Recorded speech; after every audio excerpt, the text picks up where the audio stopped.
él lo capacitaba para obedecer al Padre, para entender la voluntad del Padre y para depender del Padre. Hoy en día este mensaje se está perdiendo. Hoy en día la gente le da lo mismo ir a una iglesia los domingos que ir el martes o el miércoles o el jueves. Están perdidos. Piensan satisfacer a Dios y agradar a Dios a la manera que ellos quieren. No en la manera que Dios ha establecido en su palabra. Y ese es el problema más grande y el cristiano más confundido. Porque no está agradando a Dios, está agradando a sí mismo o está agradando al hermanito que se congrega los domingos o al hermanito que se congrega los martes. ¿Me está entendiendo? No hay una intimidad con Dios porque le da lo mismo Shana que Juana. Este es un cristiano carnal. Solamente tiene el título de cristiano, pero no es un verdadero cristiano. El verdadero cristiano, dice la Biblia, como dijo Pablo, es guiado por el Espíritu de Dios. Estos son los hijos de Dios, los que son guiados por el Espíritu de Dios. Y el Espíritu de Dios jamás te va a guiar a hacer lo opuesto de lo que dijo Dios y estableció Dios. Veamos lo que dice la palabra del Señor en el versículo 9. 8:9 dice: mas vosotros no vivís según la carne, sino según el Espíritu. Oiga bien, aquí hay una condición.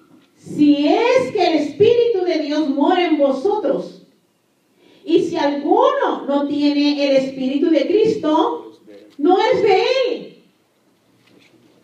Hermanos, si esta porción de la palabra, si yo parara aquí mi predicación, yo estuviera satisfecha. Porque en estos 2 versículos o 3 que acabo de leer, está establecido quiénes son los hijos de Dios, quiénes son los verdaderos cristianos y quiénes no lo son. Unos son los que profesan y otros son los que confiesan. Hay diferencia en aquellos que profesan y hay diferencia en aquellos que confiesan. 2 palabras diferentes. Los que son de Dios, dice, son que guiados por el Espíritu de Dios. Y vuelvo a repetir, jamás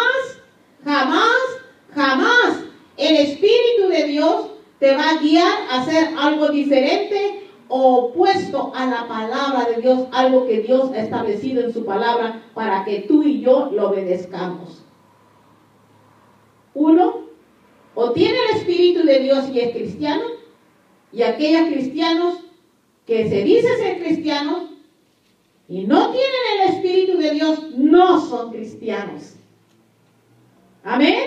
Denle un aplauso al Señor, no me mire con esos ojos, porque parece que lo estoy asustando. No lo estoy asustando.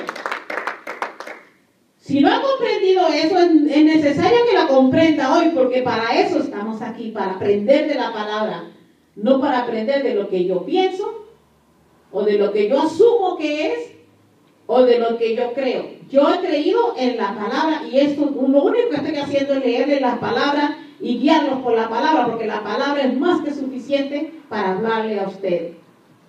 Todos los que son verdaderamente convertidos a Dios deben tener el Espíritu de Dios en ellos. Tan fácil como eso. Pero ahora se predica que el Espíritu de Dios está acá, arriba, tú estás abajo, y puedes depender solamente del Espíritu de Dios que está ahí arriba cuando te dé la gana, mientras puedes hacer de tu vida lo que tú quieras.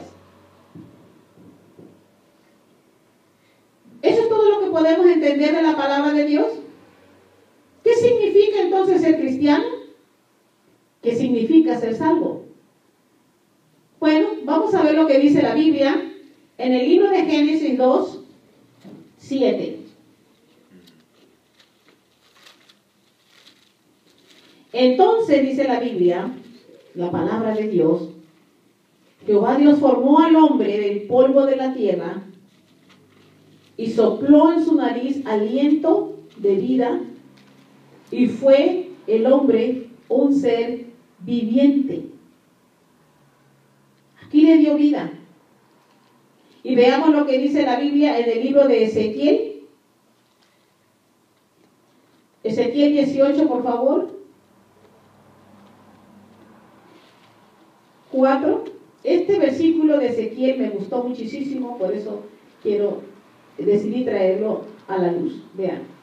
Ezequiel 4. He aquí que todas las almas son mías. Oigan. He aquí que todas las almas son mías, como el alma del Padre.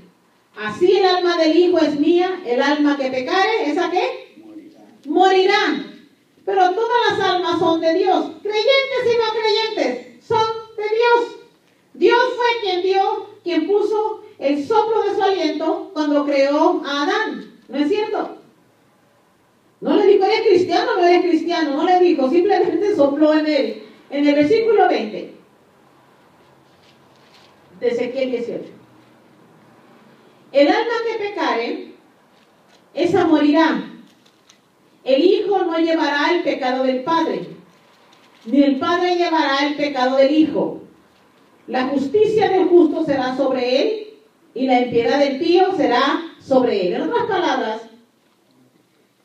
nuestros hijos no tienen que pagar por los pecados de nosotros, los padres. No deben de hacerlo, como muchas veces cree la gente. Y si no tienen la necesaria alimentación de la palabra de Dios, cada vez que venga un mal a tu vida o un mal a tu hijo, vas a creer que es por un pecado que tú cometiste. ¿Está entendiendo? Aquí Dios está hablando de una responsabilidad. Dios nos hace responsables a nosotros mismos por nuestros pecados o nuestra santidad. Veamos lo que dice la Biblia en el libro de Mateo, por favor, hermanas y hermanos. Mateo 10, 28.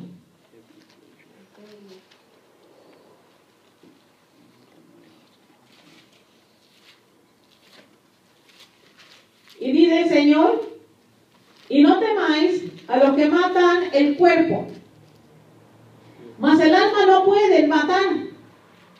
Temed más bien aquel que puede destruir el alma y el cuerpo en el infierno. Vean ustedes cómo la palabra de Dios es clara. Nosotros cuando nacimos con alma mortal. Esta alma mortal que se nos dio tiene un lapso de tiempo, digamos 70, 80 años a lo más en la tierra. Otros duran menos. Pero todo tiene su fin. Vean ustedes la palabra del Señor en el libro de Hebreos. Esta alma que el Señor nos dio es temporal. Es solamente durante el tiempo que estemos aquí en la tierra. Hebreos 9, 27. Y dice la palabra del Señor, y de la manera que está establecido para los hombres que mueran una sola vez, y después de esto, el juicio. Y tú dirás,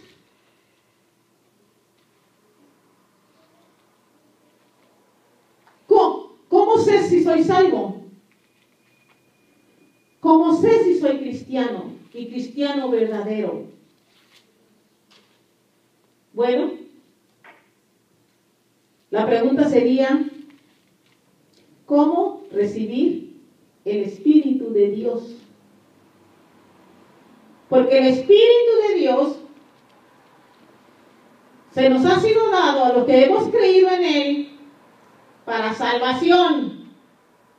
Sin el Espíritu de Dios no hay salvación. Los que son guiados por el Espíritu, dice la Biblia, son los hijos de Dios. El Espíritu es una parte integral de la salvación. El Espíritu de Dios, y esa es la razón por la cual Dios dio Espíritu de Dios a aquellos que quieren ser salvos. Muchos creen que para la salvación no hay requisitos ni condiciones. Y este es el peligro de la mayoría de los creyentes. Hay condiciones, hay requisitos para ser salvos. Esto fue, vean ustedes, en el libro de los Hechos 2, aquí esta porción de la palabra me habló y me ayudó a comprender el mensaje que la iglesia primitiva, compuesta por los apóstoles del Nuevo Testamento, ¿cuál era el mensaje que ellos daban a la iglesia? Vean ustedes lo que predicó Pedro a los oyentes en el libro de los Hechos 2, versículo 37. Dice: al oír esto, se compungieron de corazón y dijeron a Pedro y a los otros apóstoles: varones hermanos, ¿qué haremos? Vean ustedes que cuando la palabra de Dios está predicando y la palabra de Dios está hablando al corazón de nosotros, la segunda, nuestra reacción humana o espiritual pudiera ser: ¿qué haré? Me está hablando la palabra de Dios, ¿no es cierto? El mensaje que Pedro daba aquí en el libro de los Hechos, dice la Biblia, trajo a los caminos de Dios en ese instante 3,000 almas que se agregaron a la iglesia del Señor. Vean ustedes el versículo 38. Esto fue el mensaje de Pedro, y ese debe ser el mensaje de nosotros para los perdidos. Vean, Pedro les dijo: arrepentíos y bautícese cada uno de vosotros en el nombre de Jesucristo para perdón de los pecados, y recibiréis el don del Espíritu Santo. ¿Cuánto le dan gloria a Dios? Oigan, es fácil. Esto está facilísimo. Señor mío, tú me dices que solamente con arrepentirme de mis pecados y convertir mi corazón a ti, yo recibo el Espíritu Santo. Así es. Desgraciadamente, hermanos, este mensaje de arrepentimiento ya no existe en las iglesias. Las iglesias cristianas están llenas de personas que no se han arrepentido. Las personas están allí sin que nadie les predique el mensaje del arrepentimiento. Este es el plan de Dios en 2 o 3 palabras. Plan de Dios, oiga, arrepentirse. ¿Qué pasa después del arrepentimiento? Bautizarse para recibir el Espíritu Santo. Si no hay bautismo, no hay poder del Espíritu Santo. ¿Está entendido eso? Hermano, muchas veces no te confundas con recibir el Espíritu Santo y el de hablar en lenguas, como el don del Espíritu Santo. Vuelvo a repetir, no te confundas, porque mucha gente ha recibido el Espíritu Santo, aunque no meramente hable lenguas o el don de lenguas. Pero si tú tienes el Espíritu Santo, es por lo menos lo suficiente para darte entendimiento de lo que cree lo que vas a creer tú y lo que Dios quiere que tú creas en la palabra del Señor. Veamos en el libro de Marcos 1, qué es lo que tenían que hacer este pueblo después de arrepentirse y bautizarse, y inmediatamente después del bautismo en agua recibir el poder del Espíritu Santo. Vean lo que dice la palabra del Señor en Marcos 1, versículos 14 y 15. Oigan, dice: después que Juan fue encarcelado, Jesús vino a Galilea predicando ¿qué? El evangelio del reino. Necesario que el pueblo de Dios conozca cuál es este evangelio. El evangelio del reino no es el evangelio que hoy en día se está predicando en las iglesias cristianas. Tiene que ser el evangelio del reino. Muchos predican fe, otros predican sanidades, otros predican liberaciones, pero hay un solo evangelio. El evangelio de Dios es el evangelio del reino, y eso tiene que ser predicado a las naciones, diciendo, oigan el versículo 15, el tiempo se ha cumplido y el reino de Dios se ha acercado, arrepentíos y creed en el evangelio. Palabra del Señor. Esta no es palabra de hombre.